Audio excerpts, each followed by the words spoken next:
Hello दोस्तों, स्वागत है आप सभी का द स्टडी अड्डा पर। इस वीडियो में हम सॉल्व करेंगे मैथ के जो आंसर की है उसको देखेंगे। तो आज आपका सीटेट का एग्जाम हुआ है और ये पेपर वन, हम अभी जो पेपर वन सेकंड शिफ्ट में जो पेपर हुआ है पेपर वन, तो उसके मैथ की आंसर की देखेंगे। इससे पहले सीडीपी की आंसर की जो है वो कंप्लीट करा दी गई है, तो आप चैनल पर प्लेलिस्ट में देख सकते हैं। प्लेलिस्ट बनी हुई है 14-15 दिसंबर के जो भी एग्जाम होंगे सीटेट के, वो सब उसी प्लेलिस्ट में आपको मिल जाएंगे। उसमें पेपर 2 के भी सारे वीडियोस आ चुके हैं, तो पेपर 2 के हर एक पार्ट का वीडियो आपको वहां पर मिल जाएगा। तो आप जिस भी पार्ट का देखना चाहते हैं वो आपको मिल जाएगा। तो अभी मैथ का डिस्कस करते हैं, पेपर वन। ठीक है, तो ये पेपर वन और ये पी सेट है। कौन सा सेट है? पी। तो अपने सेट में देखेंगे तो क्वेश्चन के जो है नंबर चेंज हो सकते हैं, पर क्वेश्चन सभी सेम होंगे, तो अलग अलग सेट में। तो पहला क्वेश्चन है क्वेश्चन नंबर 31। तो संख्या जो है ये है 3,52,876 और इसमें 5 और 7 के स्थानीय मान में अंतर। तो 5 का स्थानीय मान हो जाएगा ये 50,000 और 7 का स्थानीय मान 70। तो इसका डिफरेंस कर देंगे तो आपका आंसर आ जाता, ठीक है, 49,930। ठीक है, ऑप्शन नंबर 1। तो पहला ऑप्शन सही है, फर्स्ट ऑप्शन करेक्ट हो जाता है यहां पर। दूसरा क्वेश्चन देखें। दूसरा क्वेश्चन हम सेकंड क्वेश्चन में देखें। विद्यार्थियों को भाग की समस्या हल करने में कठिनाई आती है, क्यों आती है बच्चों को भाग की समस्या हल करने में कठिनाई? क्योंकि भाग से पहले उन्हें जोड़ घटा गुणा करना अच्छी तरह से जान लेना होगा, तभी वो कर सकते हैं। इसलिए पहला ऑप्शन इसमें सही है, बाकी जो ऑप्शन है वो गलत दिए हुए थे। अब 33 में देखो, तो 4 अंकों की वह न्यूनतम संख्या जो 6, 7 और 4 का गुणज है। तो 6, 7 और 4 का अगर आप लैसे लेंगे तो 6, 7 और 4 का जो लैसे है लघुत्तम समापवर्ती है वो आपका आ जाता 84, और 84 से पूर्णतः विभाज्य है 1008। तो ऑप्शन नंबर 4, चौथा ऑप्शन सही हो जाएगा। ठीक है, इसमें चौथा ऑप्शन सही होगा, फोर्थ ऑप्शन। अगला देखें क्वेश्चन नंबर 34। इसमें भिन्नों की अवधारणा के संदर्भ में कौन सा कथन सत्य नहीं है? तो कौन सा सत्य नहीं है ये बताना था। ठीक है, 34 में कौन सा बताना था, क्या सत्य नहीं है? तो यह एक पूर्ण का वह भाग निरूपित करता है जो एक से बड़ा है, तो यही गलत है। ठीक है, एक से बड़ा नहीं, पूर्ण तो एक हो जाता, तो ये पहला ऑप्शन इसमें गलत है। क्लियर है? आगे देखें नेक्स्ट क्वेश्चन है 35। ठीक है, 35वां क्वेश्चन। गणित की कक्षा में मुक्त सिरे वाले प्रश्नों को समाकलित करने का सब निम्नलिखित में से क्या उसके लिए सबसे उपयुक्त है? तो क्यों करते हैं? क्योंकि ये प्रश्न विद्यार्थियों में आलोचनात्मक चिंतन का विकास करते हैं। Option number 3। ठीक है, तीसरा ऑप्शन सही होगा। क्लियर है? इसमें थर्ड ऑप्शन होगा। नेक्स्ट देखिए, तो जल्दी से अपने आंसर क्रॉस चेक कर लें सारे, और बाद में कमेंट जरूर करेंगे कितने क्वेश्चन के आंसर आपके सही हुए। ठीक है, कितने क्वेश्चन के आंसर सही हुए लास्ट में कमेंट करके बताएंगे।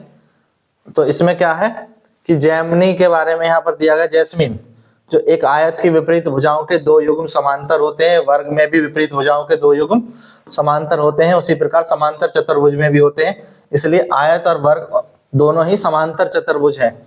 तो इसमें वेन हेल के सिद्धांत के बारे में मैंने बहुत अच्छे से आपको इसके बारे में बताया था। वेन हेल के सिद्धांत जो ज्यामितीय चिंतन का सिद्धांत है, तो बच्चा किस स्तर पर है? इसमें संबंधों की समझ के, रिलेशनशिप के स्तर पर है। Option number 2।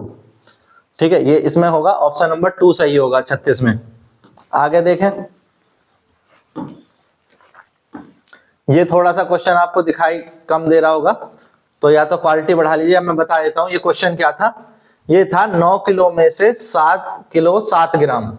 ठीक है, 9 किलो में से 7 किलो 7 ग्राम को घटाने पर क्या आएगा? ठीक है, तो 9 किलो हो गए हमारे 9000 ग्राम, और इसमें से 7 किलो 7 ग्राम यानी 7007 ग्राम। तो इसको घटाने पर आपका 1 किलो 993 ग्राम आएगा, या आप इसको लिख सकते हैं 1.993 ग्राम। ये ऑप्शन नंबर 2 हो जाएगा। ठीक है, 1.993 ग्राम। तो 37 में 37 में दूसरा हो जाएगा। मैं यहाँ एक बार फिर से सही आंसर लिख देता हूँ, 1.993 किलोग्राम। ये सही आंसर है जो कि ऑप्शन 2 है। ठीक है, ये भी थोड़ा दिख नहीं रहा होगा तो मैं बता देता हूँ। एक त्रिभुज जिसकी सभी भुजाएं अलग अलग लंबाई की होती हैं तो उसे हम कहते हैं विषम बाहु त्रिभुज। ऑप्शन नंबर 3 विषम बाहु त्रिभुज। ये क्या होता है? विषम बाहु त्रिभुज होता है। ठीक है, नेक्स्ट देखें। एक बच्चा इस प्रॉब्लम को सॉल्व करता है और उसने सॉल्व करके क्या किया, 1/2 और 2/3 को 2/5 लिख दिया। तो उसने क्या किया कि बच्चे ने प्राकृतिक जो संख्याओं के जोड़ की अवधारणा को भिन्नों के जोड़ तक विस्तारित कर दिया। तो यहाँ पर ऑप्शन 4 सही होगा। जो बच्चे की गलती है वो प्राकृतिक जोड़ को कहां तक ले गया, भिन्नों के जोड़ तक ले गया। तो ये ऑप्शन 4 होगा 39 में। सारे आंसर आपको एक्यूरेट मिलेंगे, तो आपको कहीं भी और कहीं मिलाने की जरूरत नहीं पड़ेगी। और बताना कितने आंसर सही हो रहे हैं। 40 में जो है इस तरह से बच्चा सवाल को सॉल्व करता है। तो जब इस तरह से सॉल्व करता है तो उसको क्या होता है कि वो आंसर लेके आता है, बच्चा सही आंसर लाता है बट भाग से थोड़ा हटके सवाल को करता है। तो इसमें क्या है, बच्चे ने क्या किया है, यहाँ पर गलत कलन विधि का उपयोग किया है। ऑप्शन नंबर 4 इस प्रश्न का सही जवाब होगा। समस्या तो हल कर दी पर यहाँ पर गलत कलन विधि का उपयोग किया है। Option number 4। Next question, question number 41वें प्रश्न में देखिए। 41वें प्रश्न में which of the following statement are true. कौन सी स्टेटमेंट सही है? ठीक है, कौन सी स्टेटमेंट किसके बारे में, डाटा हैंडलिंग, आंकड़ों के प्रबंधन के बारे में। तो इसमें कौन सा स्टेटमेंट सही था? इसमें सही था आंकड़ों के प्रबंधन का प्रदर्शन समझने में बहुत आसान होता है आंकड़ों के आलेख द्वारा, और जब भी आंकड़ों को रुझान और तुलना दिखानी हो तो ये कथन सही है। ठीक है, तो हम तुलना दिखाने के लिए इनका प्रयोग करते हैं। ऑप्शन 1 करेक्ट होगा 41 में। 42 में क्या होगा क्वेश्चन? नेक्स्ट देखें 42 में। 42 में गणित की कक्षा में निम्नलिखित में से कौन सा रचनात्मक आकलन के बारे में सबसे कम उपयुक्त बताना है, सबसे कम उपयुक्त है। तो ये हमें सबसे कम उपयुक्त क्या हो जाएगा, डी। संचयी मूल्यांकन उपलब्ध कराता है जो बच्चों को श्रेणीबद्ध करने में सहायता करता है। ग्रेडिंग करना, रैंक करने के लिए थोड़ी मूल्यांकन करते हैं। एफए किस लिए कराए जाते हैं? रैंक करने के लिए कराए जाते हैं क्या? नहीं। तो चौथा ऑप्शन ही यहाँ पर सबसे कम उपयुक्त है, ऑप्शन नंबर 4। ठीक है,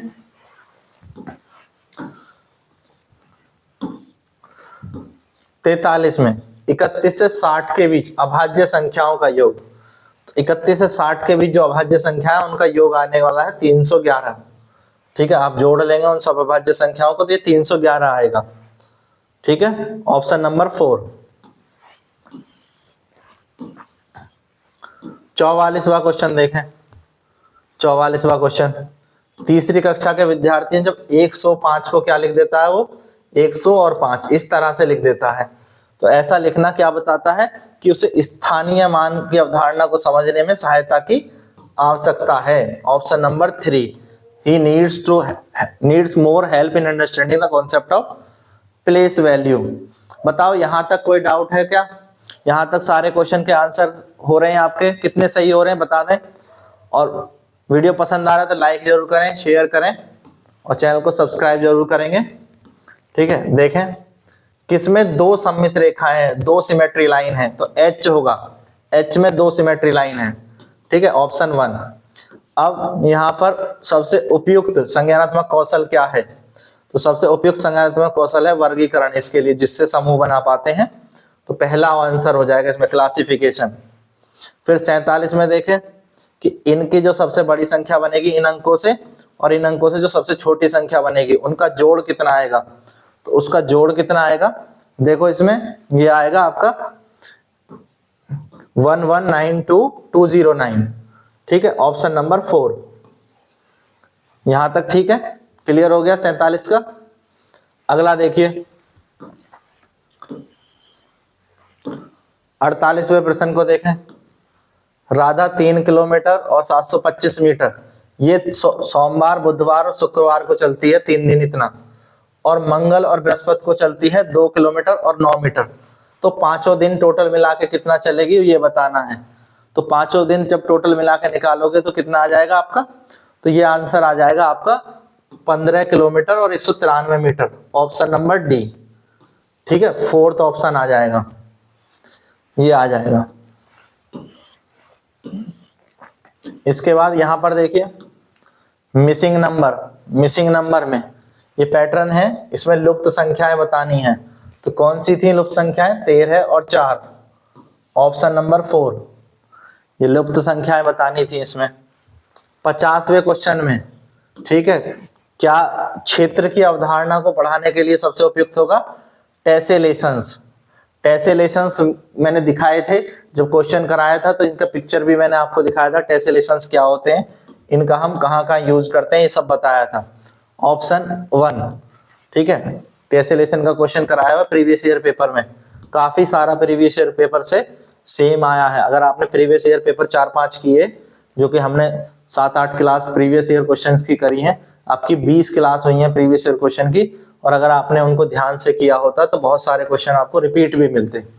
तो इसमें देखेंगे 201 के पूर्ववर्ती यानी 200 और 4780 की प्रवर्ती यानी 4782, तो इन दोनों की गुणा करेंगे तो क्या आएगा, तो इन दोनों की गुणा करने पर कौन सी संख्या आएगी, तो 51 का सही उत्तर होगा ऑप्शन बी। ठीक है, 2 4 8 16 1 और 17 14 15 1 8 2, हाँ B option, second option, second option हो जाएगा।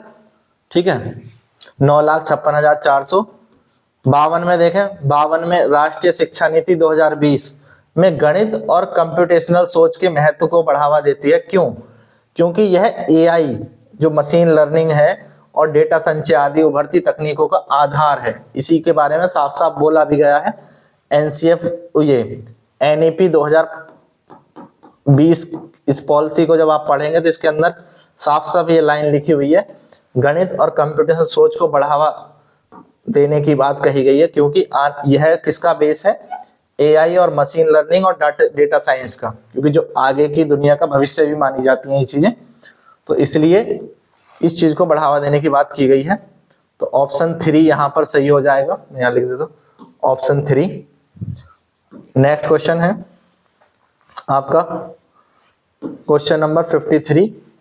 तो यहाँ पर 53 पर आ जाते हैं, ये क्वेश्चन नंबर 53 है। फलों के नाम दिए हुए हैं और बच्चों की संख्या दी हुई है। ठीक है, कुल 150 बच्चों में से बच्चों ने जो है ये बताया कि किसको सेब पसंद है, किसको अमरूद पसंद है, किसको आम पसंद है, इतनों को जो है ये पसंद है। तो इसमें जो है सबसे सही क्या था, 10 बच्चे जो है वो किसी भी फल को पसंद नहीं करते हैं, क्योंकि इन सबको जब आप जोड़ोगे तो 140 बच्चे आ जाएंगे, क्योंकि टोटल कितने थे 150 बच्चे। तो ऑप्शन नंबर 2 सही हो जाएगा। ठीक है, ऑप्शन 2 करेक्ट हो जाएगा। अगला देखिए,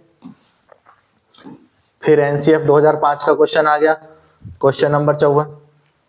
ये भी एनसीएफ 2005 का क्वेश्चन है। अब यहाँ पर क्या है, गणित के शिक्षक को किस ओर ध्यान केंद्रित करना चाहिए, तो गणित के शिक्षक को गणितीय तर्क और विचार, केवल बी इसमें सही है, बाकी जो है गलत दिए हुए हैं। ठीक है, तो ऑप्शन 3 हो जाएगा, क्योंकि स्मरण और गहन रूप के एल्गोरिथम को बढ़ा देना, याद करने पर बल देना गलत हो जाएगा, और सही उत्तरों के लिए एकमात्र अधिकारी वो शिक्षक खुद है, ये भी गलत हो जाएगा। ठीक है, तो केवल बी हो जाएगा। उसके बाद देखिए, ठीक है, वैल्यू ऑफ, इसकी वैल्यू कितनी निकल के आ जाएगी, तो ये आंसर आ जाएगा आपका, कितना आएगा 55 में, ये आएगा 3/56। ठीक है, 3/56, ऑप्शन नंबर 3। ठीक है, सिंपल सा कैलकुलेशन है, तो ये सॉल्व हो जाएगा। इसके बाद इसमें देखें, ए डेफिनेट लेंथ किसकी होती है, फिक्स लेंथ किसकी होती है, लाइन सेगमेंट की। तो लाइन सेगमेंट की लेंथ जो है वो फिक्स होती है, ऑप्शन नंबर 2।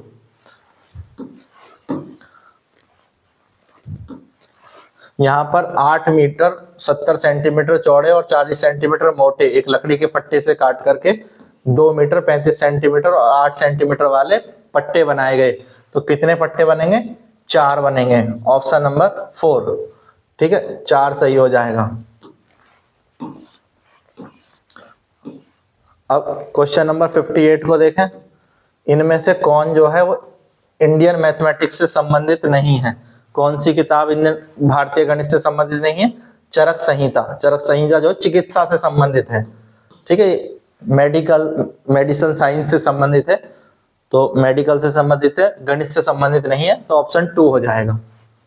उसके बाद 59 पर आ जाते हैं। एक व्यक्ति जो है अपने खाते से 4 तारीख को इतने रुपए निकालता है, फिर 20 तारीख को जो है वो इतने रुपए जमा कर देता है। महीने के अंत में उसके खाते में इतने रुपए थे, तो महीने की शुरुआत में कितने थे? तो जब आप इसको कैलकुलेट करोगे तो आपको आंसर कितना आ जाएगा? ये आ जाएगा 5118, ठीक है, 5118 आ जाएगा। तो महीने के अंत में ये एक राशि थी, तो इतने जमा किए, तो ये जमा किए तो ये इसमें से कम कर दो, 3125 में से कम कर दो 2000, ठीक है, ये जमा करने के बाद ये निकाले थे तो इनको जोड़ दो, उल्टा कर देंगे, ठीक है। तो हम क्या कर देंगे, इसको पूरा अपोजिट कर देंगे। तो शुरुआत में जो राशि थी वो हमारे पास आ जाएगी 5118, तो ऑप्शन नंबर 4 क्लियर है। अब क्वेश्चन नंबर 60 पे जाएं। लास्ट क्वेश्चन, मैथ का लास्ट क्वेश्चन। दूसरी कक्षा के अधिकांश विद्यार्थी 4 कैंडी और 3 कैंडी जोड़ करके बता देते हैं, पर जब उन्हें 4 और 5 जोड़ने के लिए कहा जाता है तो वो उसमें असमर्थ हैं। तो राष्ट्रीय पाठ्यचर्या रूपरेखा 2005 एनसीएफ 2005 के अकॉर्डिंग ये क्या है, इसके क्या कारण हैं? तो इसका क्या कारण होगा कि योग ठीक से नहीं सिखाया, ये नहीं होगा। कुछ शिक्षार्थी गणितीय कौशल में कमजोर होते हैं, नहीं, ये भी नहीं होगा। शिक्षार्थी वास्तविक गणित को सीखने में रुचि नहीं रखते, ये भी नहीं होगा। शिक्षार्थी अमूर्त गणितीय प्रतीकों के उपयोग के लिए अभी तैयार नहीं है, तो ऑप्शन नंबर 4 होगा। वो अमूर्त नहीं सीख पा रहे हैं, मूर्त चीजों से गणित सीख पा रहे हैं। तो ठीक है, आपने जल्दी जल्दी कमेंट करना है कि आपके इन 30 में से, गणित के 30 में से कितने सही हुए, गणित के 30 क्वेश्चन में से कितने सही हुए, जल्दी जल्दी कमेंट करके बता दें। वीडियो को अपने सभी दोस्तों के साथ शेयर कर दें। एक्यूरेट आंसर आपको मिल चुके हैं, एग्जैक्ट आंसर है, किसी में कोई डाउट है तो कमेंट करें। और सीडीपी के क्वेश्चंस के आंसर पहले ही हो गए हैं, पेपर 2 के आंसर भी पहले ही करा दिए गए हैं, वो आप चैनल पर वीडियोस में जाकर के देख सकते हैं, प्लेलिस्ट में भी देख सकते हैं। तो इस वीडियो को सभी दोस्तों के साथ शेयर जरूर करें। वीडियो पसंद आई तो लाइक करें और चैनल को सब्सक्राइब करना ना भूलें और पढ़ाई करते रहें। Thank you, thanks for watching.